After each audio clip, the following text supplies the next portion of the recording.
तो ये ग्रीनफ़ील्ड का किस्सा है, मिल्वॉकी में एक जगह है ग्रीनफ़ील्ड। तो हम लोग वहाँ शिफ्ट हुए थे अराउंड लाइक 2020 में शिफ्ट हुए थे। तो 3 साल तक तो उस अपार्टमेंट में हम रहे, हमारा ग्राउंड फ्लोर का अपार्टमेंट था, काफ़ी अच्छा सब कुछ चलता रहा। फिर उसी टाइम जब मतलब 2022 में मैं इंडिया गई थी और मेरा जो मायका है वो भोपाल का है। हुँ। तो जब मैं वहाँ गई कुछ टाइम अरसा रुकी, मेरी तबीयत बिगड़ी तो मेरे हस्बैंड आए, फिर डॉक्टर्स ने मुझे वहाँ पे सर्जरी का बोला और फिर अमेरिका आए वापस सर्जरी के लिए हम लोग। तो सर्जरी की हमारी बस डेट करीब ही थी, मेरी सर्जरी होनी थी। उस टाइम काफ़ी डिप्रेशन में मैं थी क्योंकि मुझे इंडिया में डॉक्टर्स ने बोल दिया था कि आपको यूट्राइन कैंसर है, आई मीन और आपके पास ज़्यादा टाइम नहीं है। मेरी 2 छोटी बच्चियाँ हैं, उस टाइम उनकी एज थी 3 इयर्स और दूसरी 1.5 साल की। तो मैं काफ़ी मतलब सोच रही थी कि मैं या अल्लाह ये ऑल ऑफ अ सडन कैसे क्या हो गया? तो उस वज़ह से काफ़ी डिप्रेशन में भी रहती थी। फिर अल्हम्दुलिल्लाह यहाँ पे सारे टेस्ट, बायोप्सी हुई तो सब कुछ नॉर्मल निकला। वो एक जस्ट लाइक फाइब्रॉइड ट्यूमर जो रहता है वो चीज़ थी। तो उन्होंने सर्जरी भी अल्हम्दुलिल्लाह सब कामयाब हुई, सारे टेस्ट सब कुछ नॉर्मल हुए निकले। फिर जैसे ही मतलब अब हम जो हमारा अपार्टमेंट था तो मुझे फर्स्ट डे जब मैं उसमें गई हूँ, ये दिसंबर की बात है, 2023 दिसंबर। तो मुझे बहुत अनयूजुअल फीलिंग आई जो कभी आती नहीं थी। तो उस टाइम मेरी अम्मी भी आई हुई थी इंडिया से। तो थोड़े दिन जैसे अम्मी रुक के मेरा जो रिकवरी टाइम था वो चल ही रहा था कि 6 वीक्स मुझे बेड रेस्ट करना था। फिर अम्मी वापस चली गई इंडिया। तो एक दिन क्या हुआ कि मिनाज भाई जैसे बच्चों के टॉयज़ जो रहते हैं, मुझे एक अजीब-सी आवाज़ आई, कूक करके जैसे चिड़िया जैसे बोलती है। अब आपको मालूम होगा यूएस के घर जो रहते हैं, क्लोज़्ड रहते हैं, मिरर्स मतलब काँच की विंडोज़ भी पूरी क्लोज़ रहती हैं, तो सवाल ही नहीं उठता कि कोई परिंदा बाहर से अंदर आ जाए या इवन कोई इंसेक्ट भी आ जाए यहाँ पे। तो अब मुझे थोड़ा अजीब-सी फीलिंग हुई कि ये अचानक से नॉन स्टॉप आवाज़ आ रही है हर थोड़ी देर, और ये असर और मगरिब के बीच में अक्सर आती थी। तो ऐसे 2-3 दिन गुज़रते गए, मैंने इग्नोर करती रही मैं। लेकिन फिर मैं देखती क्या हूँ बच्चे खेल रहे हैं, बच्चों के पास से भी वही चीज़ की आवाज़ आ रही है। तो मैंने सारे बच्चे के टॉयज़ देखे कि कहीं इसमें तो व्हिसिल नहीं है, वो जो एक आपको ध्यान होगा एक डक आती थी येलो कलर की, उसमें एक व्हिसिल रहती थी, उसको प्रेस करो। हाँ। जी, जी, जी। तो उस टाइप की आवाज़ थी, बट जब मैंने टॉयज़ देखे तो उनमें कुछ भी ऐसा कुछ भी नहीं था। तो फिर मैंने उसको थोड़ा इग्नोर करा। अच्छा, इसी बीच क्या था कि हम हस्बैंड-वाइफ में बहुत लड़ाइयाँ शुरू होने लगी थी। अ, ऑल ऑफ अ सडन कोई भी रीज़न नहीं रहता था, बस लड़ाई हो जाती थी किसी भी चीज़ के लिए। मेरे हस्बैंड हैदराबादी हैं। अब मैं यही सोचती थी कि अल्लाह ये मतलब क्या हो रहा है, फिर 2-3 दिन सही गुज़रते थे, फिर वही चीज़ शुरू हो गई। अब ऐसे-ऐसे कम से कम 15 दिन गुज़र गए होंगे, तो अब मैं मतलब बच्चों को खाना खिला रही थी, तो अब सोफ़े पे हम बैठे हैं, मेरे हस्बैंड यूजुअली क्लिनिक पे थे, तो वो शाम में जैसे मगरिब के बाद ही घर आया करते थे। तो एकदम से तेज़ किचन में से जैसे कि बर्तन खड़खड़ाने की आवाज़ आई। अब मुझे थोड़ा वो हुआ कि बर्तन कैसे मतलब ये जब तक कोई उनको हिलाएगा नहीं तो आवाज़ आना नहीं चाहिए। तो फिर भी मैंने उसको टाला कि हो सकता है गिर गए होंगे। गई जाके देखा तो बर्तन बिल्कुल जो सारे मतलब जमे हैं, कुछ भी नहीं है। फिर वही मुझे लगा कि ये आवाज़ कहाँ से आ रही है। अब ये चीज़ हो गई, मैंने हस्बैंड से भी बोला तो हस्बैंड ने बोला कि तुम्हारा वहम होगा। अब क्या होता है कि धीरे-धीरे सेम आवाज़ मेरे हस्बैंड को भी सुनाई देने लगती है। तो वो बोलते हैं कि जैसे वो अपार्टमेंट में क्या था, 2 रूम थे, एक मास्टर बेडरूम था और एक थोड़ा स्मॉल रूम था और बीच में हॉल और किचन और टॉयलेट बाथ। तो अब ये इन्होंने अपना जैसे रिमोटली ऑफ़िस सेटअप करा था दूसरे रूम में, तो ये अपना काम कर रहे थे। ये एकदम से मुझे बुलाते हैं, बोलते हैं कि सबाहत एकदम बेड के पीछे से अचानक से आवाज़ आ रही है म्यूज़िक की, हल्की-सी म्यूज़िक की और हल्की-सी मतलब जैसे कोई हँस रहा हो। तो मैं गई, मैंने देखा, मैंने कहा कुछ भी नहीं है, आयतल कुर्सी वग़ैरह पढ़ी हमने। मैंने उनको बोला वहम होगा ये चीज़। अच्छा ये चीज़ हो गई फिर सेम डे ही वो थोड़ा मतलब देर तक काम कर रहे थे, 11-12 बज गए, फिर बुलाया उन्होंने कि मैंने फिर एग्ज़ैक्टली वही आवाज़ सुनी है। तो मैंने बोला अब आप बेटर है अपना कंप्यूटर जो है इधर ले आएँ बंद कर दें ये चीज़। अब ये चीज़ ये जो एपिसोड्स थे ना बढ़ते ही जा रहे थे। अब जैसे मैं नमाज़ पढ़ रही हूँ, तो कोई मेरे पीछे से आके तेज़ चीख रहा है। अब वो जो एनिमल की आवाज़ थी, बर्ड की आवाज़ थी, मतलब स्लाइटली वो ऐसा लग रहा था ह्यूमन टच उसमें आता जा रहा है। अब मैं नमाज़ पढ़ रही हूँ, मेरे अब ऐसे ही एक दिन हुआ कि मैं नमाज़ पढ़ रही हूँ इशा की और पीछे से वो बोली तो लिटरली मेरे मतलब गूज़बम्प्स आ गए मुझे और मैं ये सोच रही हूँ कि या अल्लाह मतलब ना चीख निकल रही और दिमाग में कुछ आ ही नहीं रहा कि मैं ये क्या चीज़ है, क्या करूँ मैं? फिर अपने आप को तसल्ली दे रही हूँ कि नहीं मैं नमाज़ पढ़ रही हूँ, नमाज़ में हूँ, कुछ नहीं हो सकता, मैं नमाज़ पढ़ रही हूँ। फिर सलाम करा मैंने सलाम फेरा और फ़ौरन कुरान शरीफ में सूरे बकरा की जो लास्ट 2 आयत होती है वो पढ़ के दम करा वग़ैरह, तो वो आवाज़ चली गई। ऐसे धीरे-धीरे ये आवाज़ बच्चे भी सुनने लगे। बच्चे बोलते हैं कि मम्मा ये व्हाट्स दैट? ये क्या काय किस चीज़ की आवाज़ है? किस चीज़ की आवाज़ है? तो मैं उनको बस यही बोलती कि बेटा बस इग्नोर करो, कुछ नहीं है, कुछ नहीं है। अब एक दिन क्या होता है मतलब यहाँ जो सब कुछ ऐसे ही चल रहा था, हम लोग एक तरह से इग्नोर ही कर रहे थे, समझ तो आ गया था हम दोनों को कि हम 4 के अलावा भी कोई है यहाँ पे, ठीक है? तो अब मैं मतलब सो रही होंगी, ढाई 3 बजे का वक़्त है, तो हम लोग जैसे कि बच्चे हैं, हम लोग सब साथ ही सो रहे थे, तो ढाई 3 बजे मेरी आँख खुलती है और एक औरत के रोने की मतलब जैसे कराहती है औरत जो है ना, उस वे में इतनी खतरनाक आवाज़ आ रही है जैसे कि वो दर्द में कराह रही है और मुझे बिल्कुल महसूस हो रहा है कि कोई मेरे सरेआने है वो चीज़। अब मेरे मुँह से मतलब मैं फ्रीज़ हो गई वहीं, ना तो मुझे आयतल कुर्सी के अल्फ़ाज़ नज़र मतलब याद आ रहे कि मैं पढ़ना शुरू करूँ। बस धीरे, धीरे, धीरे अपनी हिम्मत मैंने मतलब जुटाई और पढ़ना शुरू करा आयतल कुर्सी और पढ़ते-पढ़ते करीब लाइक 4 बज गया, वो आवाज़ बंद हो गई। तो अब ये जब एपिसोड हुआ तो मैंने इनको बोला कि घर में नहीं बोला क्योंकि मेरी हिम्मत ही नहीं थी कि मैं घर में बोलूँ और बाहर हम गए कि हम लोग बाहर चलते हैं, मैं बताना चाहती हूँ कुछ कि कल एक औरत की मैंने आवाज़ सुनी है और अब ये चीज़ मतलब बढ़ती जा रही है ये चीज़ें। तो फिर वही समझ में नहीं आ रहा, मैं रो भी रही बहुत कि या अल्लाह मैं क्या किसको बोलूँ, क्या बोलूँ? अच्छा क्या होता था कि मगरिब के बाद ये जो आवाज़ें शुरू होती थी और मैं जैसे ही फिर मैं मंज़िल पढ़ूँ, पानी जैसे छिड़कते हैं, बोलते हैं 4 कॉर्नर्स पे आप दम कर दो, वो चली जाती थी। लेकिन वो फिर से शुरू हो जाती थी आना।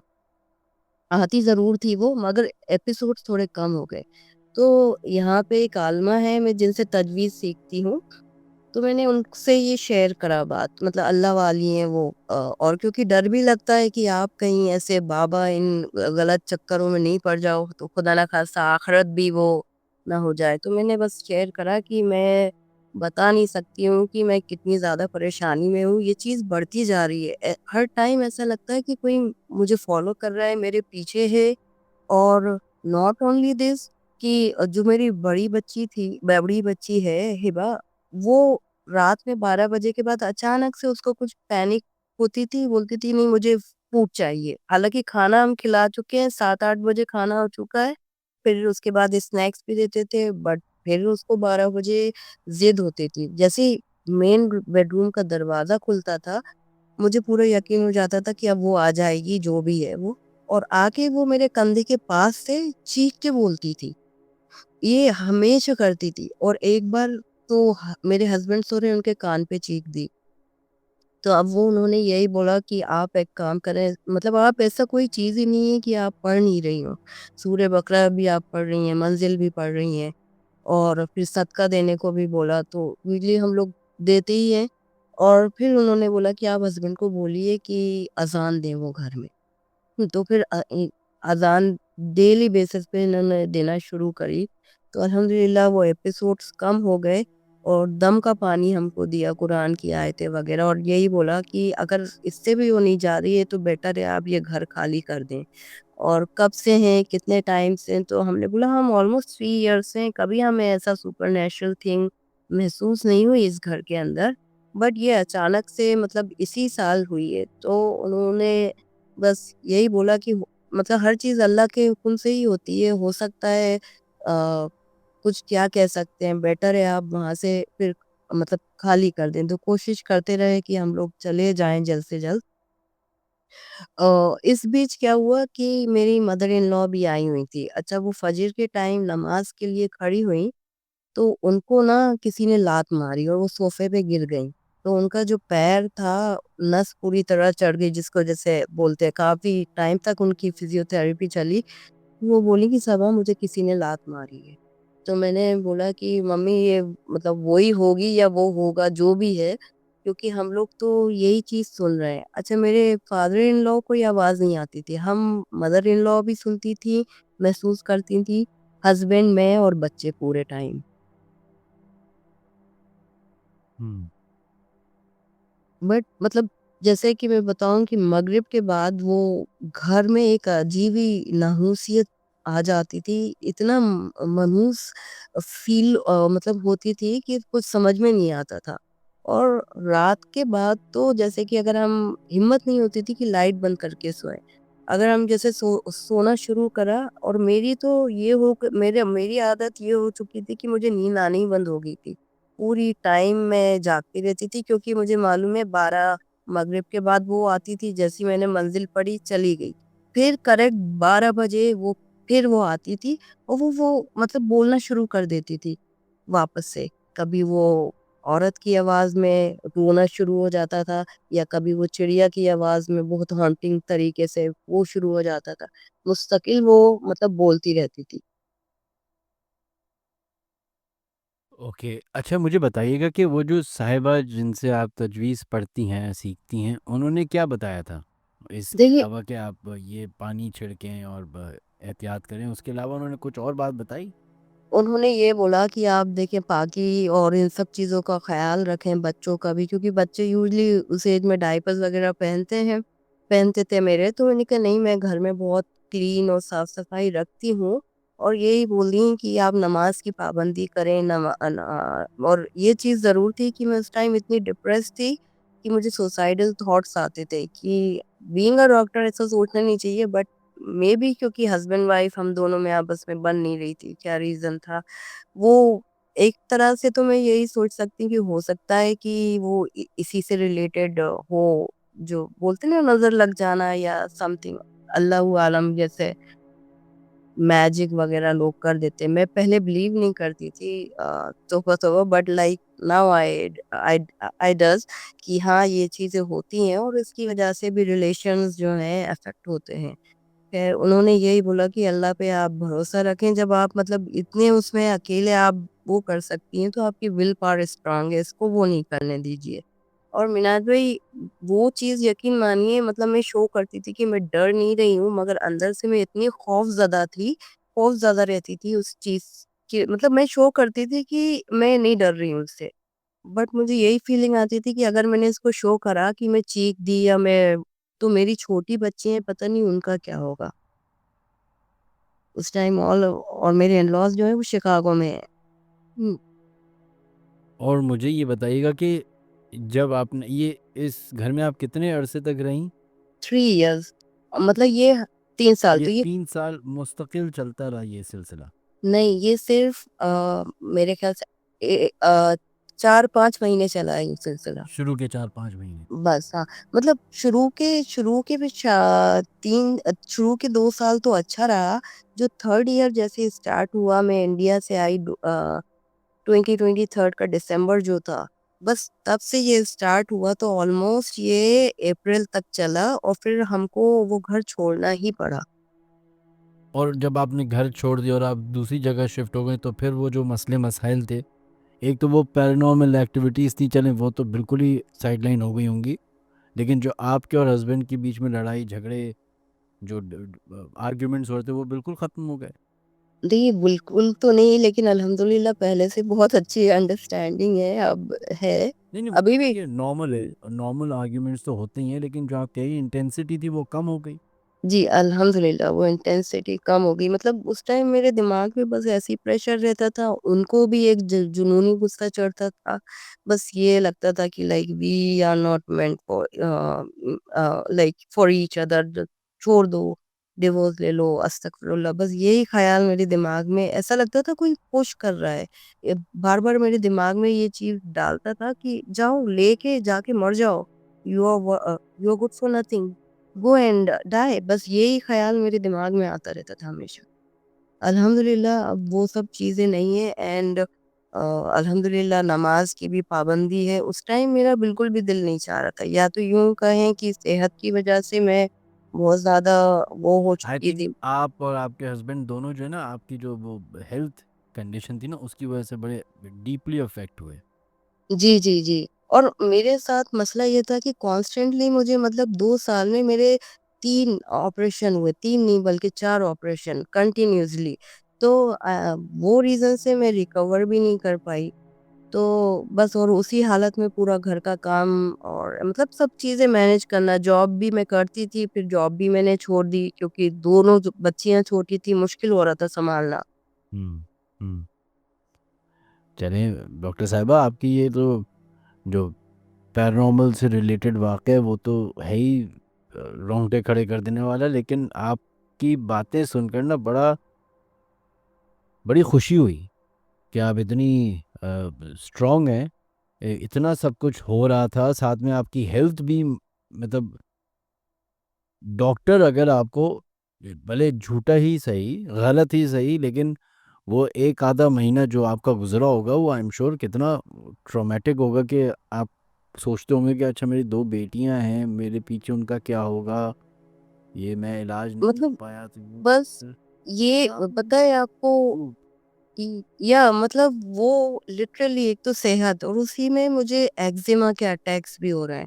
और यहाँ पे अपॉइंटमेंट्स मिलना, आई मीन लाइक बंदा ठीक ही हो जाता है जब आपको 2-2 महीने के बाद अपॉइंटमेंट मिलते हैं, तब तक तो आप ठीक ही हो जाते हो वो सफरिंग से। मैंने अक्सर ये चीज़ देखी है। तो बस वही, मतलब यूँ कहें कि अल्लाह की मदद थी वो, मैं अल्लाह से बहुत उस टाइम गिड़गिड़ा के माँगती थी, तौबा करती थी कि या अल्लाह कि हो ज़ाहिर-सी बात है हम सब गुनहगार हैं, कोई भी एक मतलब बोलना चाहिए कि बस यही बोलती थी कि अल्लाह छोटी बच्चियाँ हैं, इनके लिए मुझे एक बार और ज़िंदा कर दे, एक एक मौका और दे दे मुझे। और शायद ये एक तरह से ट्रायल था मेरे लिए कि मैं अल्लाह से जो दूर हो गई थी, ताकि मैं उनके करीब मतलब फिर से आ जाऊँ वो चीज़। क्योंकि बहुत नेगेटिव मैं सोचने लगी थी उस टाइम। हालाँकि मेरा, मैं बोलूँ प्रोफ़ेशन, मैंने कभी डिप्रेशन होता क्या है, मैं लोगों के डिप्रेशन दूर करती थी। जब बैक लाइक मैं इंडिया में थी, मैं जैसे मेरे पास जब मेरे पेशेंट आते थे, मेरी फ़ील्ड के जो पेशेंट रहते थे, वो भी जैसे क होते ना डिप्रेस से, तो मैं उनको बातों से मोटिवेट करती थी कई बार ट्रीटमेंट में कि नहीं ऐसा नहीं है। बट एक्चुअल में डिप्रेशन क्या होता है वो अमेरिका में आके मुझे पता चला, कि मैं जो लोगों से कहती थी आज पता चला ये डिप्रेशन क्या चीज़ होती है। चलें, थैंक यू डॉक्टर साहब, जी। थैंक यू अच्छा आपने मिनाज ये- भाई, एक चीज़ और मेरे दादा से रिलेटेड भी बहुत इंटरेस्टिंग है, तो मैं नेक्स्ट टाइम आपको इंशाल्लाह, वो भोपाल का वाक़या है, अब आई मीन आप अभी बताएँ? इतने इतने अच्छे तरीके से बता रही हैं, मज़ा आ रहा है मुझे। डर भी लग रहा है थोड़ा सा ना, वो दिनों के बाद मुझे वो फीलिंग आ रही है डर वाली। जी, चलो जज़ाकल्लाह और ख़ैर। बताएं थोड़ा सा। जी। देखिए, भोपाल में आपने, I don't know like, but हमारा जो घर है, जो पुश्तैनी घर है, आज भी है, वो सेंट्रल लाइब्रेरी के बहुत करीब है। अगर आपको देखिए वहाँ की फ़ेमस लाइब्रेरी, एक सेंट्रल लाइब्रेरी, नवाबों के टाइम पहले वो गेस्ट हाउस हुआ करता था, फिर बाद में उसको सेंट्रल लाइब्रेरी में तब्दील कर दिया गया। तो ये वाक़या है 80s का। तो मैं उस टाइम पैदा नहीं हुई थी, अम्मी की मतलब नई-नई शादी थी उस टाइम। तो अम्मी बोलती हैं जब मैं मतलब ब्याह कर आई, और मेरा ननिहाल रायसेन का है बेसिकली। तो जब अम्मी आई तो बोलती हैं कि सब कुछ अच्छा चल रहा था घर में। एक दिन क्या होता है कि जो वो मोहल्ला था सईदिया स्कूल रोड जो हमारा जो घर है, अचानक से बड़े-बड़े पत्थर पूरे मोहल्ले पे आके गिरते हैं और एक हेवनली वॉइस आती है, आवाज़ खोल दो दरवाज़ा, ठीक है? और सब लोग बहुत अपने-अपने दरवाज़े जब मतलब खोलते हैं तो पत्थरों की जो बारिश थी पूरी, इतने बड़े-बड़े पत्थर पूरे रोड पे बिछे हुए थे। अब ये सिलसिला मुस्तकिल कम से कम 10-15 दिन तो वो चला होगा। रोज़ का यही मामूल था, लोग मगरिब से पहले अपने-अपने डर के मारे घरों में घुस जाते थे और यही पत्थर बाज़ी शुरू हो जाती थी। आसमान से पत्थर गिरते थे, किसी को कुछ नहीं मालूम कि ये पत्थर आ कहाँ से रहे हैं। अब अच्छा वहाँ पे क्या हुआ कि जब नेक्स्ट मॉर्निंग होती लोग जाके अपनी छतों पे देखते तो देखते सबकी छतों पे पत्थर हैं बस एक वाहिद हमारा जो घर था उस पे पत्थर नहीं गिरते थे। अब ये चीज़ ऐसे चलती गई चलता गया तो वहाँ बहुत फ़ेमस हो गया वो आवाज़ भी आने लगी, वो आवाज़ भी और मतलब बढ़ती जा रही थी। तो वहाँ के जो लोकल न्यूज़ चैनल्स थे और न्यूज़पेपर्स थे, उन सब में ये वाक़या जो था काफ़ी हेडलाइन बन के आने लगा। तो अब वहाँ के जो उस ज़माने के जो पुलिस ऑफ़िसर्स जो थे, तो उन्होंने ये तहकीक करी पर्सनली कि जाके हम देखेंगे कि है क्या? तो उन्होंने मतलब प्लान बनाया कि हम लोग ऐसे लाइट फिक्स कर देते हैं, जैसे ये पत्थर आएँगे तो हम वो ऑन करेंगे ताकि पता चले कि अंधेरे में क्योंकि स्ट्रीट लाइट्स भी उस ज़माने की बात है कि बहुत कम शायद पावर रहती थी तो पता नहीं चलता था यूज़ुअली रात में। तो पूरी एक पुलिस की टीम आई बाकायदा, एक नाला है वहाँ पे, तो वो लोग हॉलो है तो उसके अंदर घुस गए और उन्होंने कहा चलिए जैसे ही आवाज़ आएगी हम लोग फिर बाहर निकलेंगे और देखेंगे। अब वो लोग सब अंदर घुस गए, अब जैसे ही वो आवाज़ आना शुरू हुई वो लोग बाहर निकले। तो उन वो जो पत्थर जो गिर रहे थे आसमान से वो सारे पुलिस वालों पे पड़े हैं, वो लोग ज़ख्मी होके भाग गए कि यहाँ पे तो कोई भूत है, भूत है। अच्छा ये काफ़ी हाइलाइट हुआ मसला। तो अब वहाँ पे जो उस मोहल्ले में जो बुज़ुर्ग थी, एक काफ़ी ओल्ड लेडी थी और वो नॉन मुस्लिम थी, तो उन्होंने यही बताया कि हमारे घर के सामने एक घर था, उसके बाजू में एक और घर था, तो वहाँ पे एक शायद पेड़ था, काफ़ी पुराना पेड़ था, उधर मज़ार टाइप की छोटी-सी बनी थी।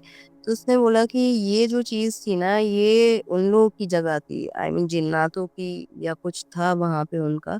तो ये आपने जो पेड़ काटा, इसको कोई काटते नहीं थे और उन्होंने घर में वो जगह यूज़ कर ली, वो जगह नहीं छोड़ी। तो इस वजह से ये चीज़ आ रही है। तो फिर जिन्होंने ये चीज़ की थी फिर उन्होंने वो एक रूम या शायद आई थिंक वो छोड़ी उतनी जगह, उस दिन से ये जो पत्थर थे ये बंद हो गए थे आना। और दादा जो थे, दादा का किस्सा ये है कि दादा जो हमारे रहे मतलब वो तहज्जुद गुज़ार और वो काफ़ी मतलब बोलना चाहिए कि हमेशा उनकी मेरे दादा कलेक्टर थे, तो वो हमेशा मतलब तबलीग में भी जाते थे, जमात नमाज़ी भी थे और वो आई मीन ईमानदार काफ़ी और अपनी ना कहना चाहिए अस्कार ये सारी चीज़ें काफ़ी पढ़ते थे, इसके भी काफ़ी स्ट्रॉन्ग थे। तो एक रीज़न वो भी था कि वो घर पे अपना हिसार बाँधते थे कि वो नहीं आते थे, अत्तर वग़ैरह। और ये चीज़ मुझे मेरी अम्मी ने बताई जब मैं मतलब थोड़ी बड़ी हुई कि ये चीज़ हमने सुनी है, पापा, चाचा, बाबा इन सब ने ये आवाज़ सुनी है और बहुत खतरनाक आवाज़ हुआ करती थी।